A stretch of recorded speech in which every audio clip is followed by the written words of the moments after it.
Sources say that UP government is planning a massive crackdown on the assets of Suraj Pal, also known as Narayan Baba. Now, the self-proclaimed godman at this is, in fact, in the center of the Stampede tragedy. Now, investigation reveals that Suraj Pal, in fact, possesses assets worth rupees 100 crore. That includes 24 ashrams in 16 districts and several, in fact, luxury cars. Now, authorities are looking into the possible ties between Dev Prakash, the main organizer and also the key accused, and the political parties who allegedly, in fact, funded their events. Now, authorities will also be scanning Dev Prakash Madurkar's bank account and assets. And as we told you first, that Suraj Pal has 24 in fact, ashrams all across 16 districts. Our teams, the Times Now teams, in fact, went to one such ashram in Uttar Pradesh, Kanpur. Please have a look. इस वक्त हम कानपुर के उस आश्रम में हैं जो नारायण साकार हरि का आश्रम है और ये आश्रम कानपुर के बिधोना में है। हमने आपको बाहर की तस्वीर दिखाई हैं। अब हम आपको इस आश्रम के अंदर लेके चलते हैं और दिखाते हैं कि किस तरह का ये आश्रम है। ये एंट्री गेट का बगल का हिस्सा है जहां से आप इस आश्रम में एंटर करेंगे। तो ये आपको सीधे पहले हम आश्रम के अंदर जो है इस हॉल में लेके आते हैं। ये देखिए, ये हॉल है। यहाँ आपको दिखाई देगा कि एक लोगों के बैठने की व्यवस्था की गई है। इधर आपको दिखाएं तो नारायण हरि की तस्वीरें जो है ये यहाँ पे रखी गई हैं, पोस्टर्स लगाए गए हैं, यहाँ पे ये रखे हुए हैं। ये पूरा हॉल है। जैसे आप एंटर करेंगे इस आश्रम में तो बड़े से गेट के बाद आपको हॉल दिखाई देगा। यहाँ पे आपको ऊपर दिखाएं तो इस तरह से सजाया गया है और ये एक कंसेप्ट है। जितना भी आश्रम आपको दिखाई देगा इन सभी आश्रमों में ऐसे ही सजावटें जो है वो आपको दिखाई देंगी। इस तरह से कि ये झूमर लगाए गए हैं। आप देखिए खूबसूरत झूमर जो है ये लगाए गए हैं और ये एक अलग ट्रेडिशन है बेसिकली इस आश्रम का। एक बार आपको पीछे लेके चलते हैं और ये दिखाते हैं आपको कि किस तरह से फूल सजावट जो है वो यहाँ के गेटों पे हुई है। इस तरह से इन गेटों को सजाया गया है, फूल लगाए गए हैं। इस तरह की सजावट जो है यहाँ पर आपको इन पूरे आश्रम में आपको दिखाई देगी। ये वो आसन है जिस पर नारायण बैठते हैं, भोले बाबा जो है वो बैठते हैं।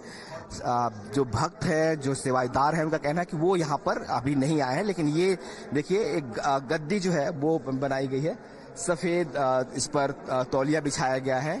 पीछे नारायण साकार हरि उनकी पत्नी का जो है वो तस्वीर लगाई गई है यहाँ पे।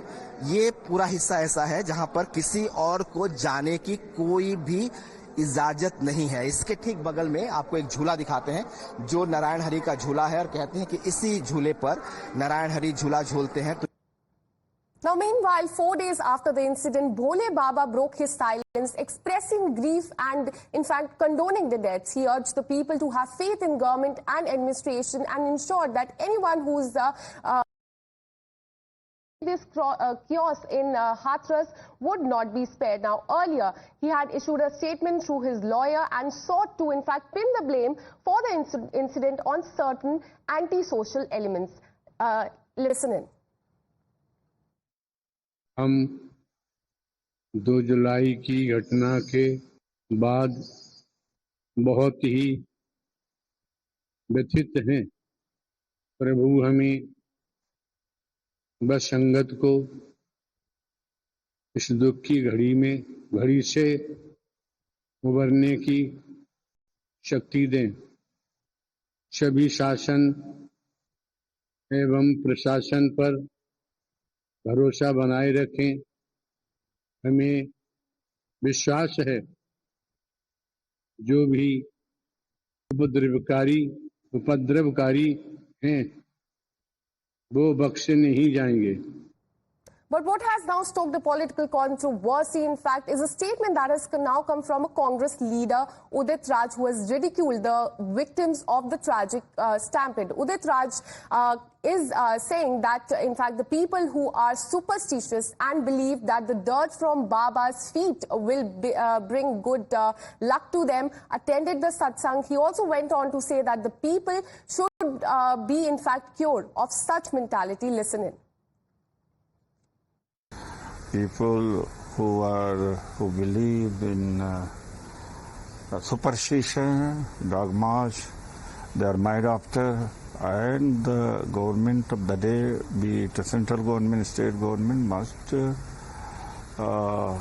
educate them, train them. Such things happen at many places, at Kumbh Mela, Ujjain, Sabarimala, at different places. Let us look for cure. Naturally, people are also at the fall.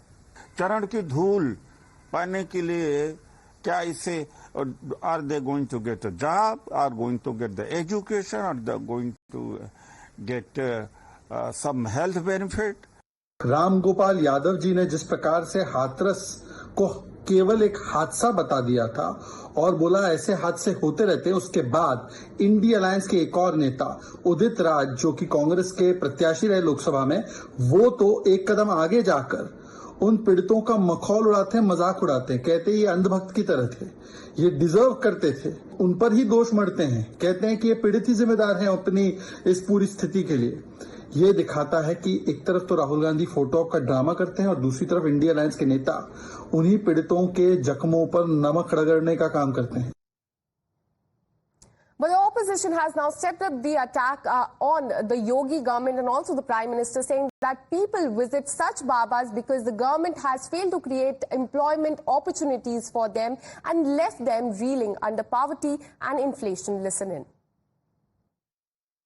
इन दिनों यूपी में एक मुद्दा छाया हुआ है, हाथरस का मुद्दा छाया हुआ है। जिस तरीके से लगभग 122 लोगों की भगदड़ की वजह से मौत हुई, आरोप प्रत्यारोप का दौर जारी है, इसे आप लोग किस तरीके से देखते हैं? ये अंधश्रद्धा की बलि है। असली बाबा इस देश के तो मोदी जी है ना, मोदी जी ने सबको मुक्ति देनी चाहिए, बेरोजगारी, महंगाई, अंधश्रद्धा, ये तो प्रधानमंत्री का काम है। लेकिन हमारे प्रधानमंत्री जो है कहाँ? हाथरस में आना चाहिए कि लोगों को सुख दुख में बैठना चाहिए। उदित राज ये कह रहे हैं कि जो भीड़ थी वो कहीं ना कहीं कसूरवार है। देखिए, भीड़ कसूरवार तो हमेशा होती है। अब लोगों को भी समझना चाहिए, इस प्रकार से भीड़ इकट्ठा करने से आपकी जान चली जाती है तो सरकार नहीं आती बचाने को।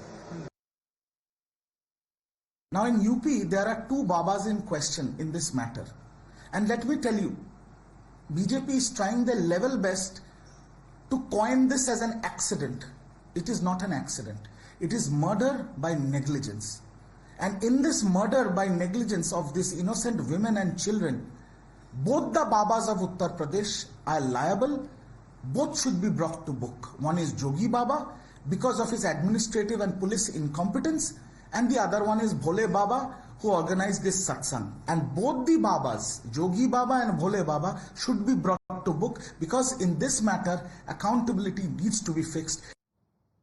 But on the other hand, the BJP maintains that the government is taking the matter seriously and the probe agency are doing their job. Listen to the reaction coming from the Bharatiya Janata Party. बाबा का नाम गायब है हाथरस कांड वाले मामले में। मायावती ने गिरफ्तारी की, उन्होंने मांग की है, बाबा का क्या कहेंगे? वो तो जो जांच कर रहे हैं उन्होंने कहा है वहाँ की सरकार कि कोई दोषी बख्शा नहीं जाएगा। बाबा का बयान है, वो उनका अपना बयान है। एजेंसीज के ऊपर इसका कोई प्रभाव नहीं पड़ता कि जो संदिग्ध हैं या जो आरोपी हैं उनका क्या बयान होता है। वो अपने साक्ष्य के आधार पर पड़ताल में जो बिंदु मिलेंगे उसके आधार पर काम करेगी। और हमारी सरकार का ट्रैक रिकॉर्ड है कि कहीं कोई घटना अगर हो गई है दुर्भाग्यपूर्ण तरीके से तो उसके आरोपी कभी बचे नहीं है। हम केवल गिरफ्तारी ही नहीं सुनिश्चित करते, आगे दोष सिद्धि हो इसके लिए अभियोजन पक्ष भी काम करता है। और उत्तर प्रदेश में 70% से ज्यादा मामलों में दोष सिद्धि हो रही है।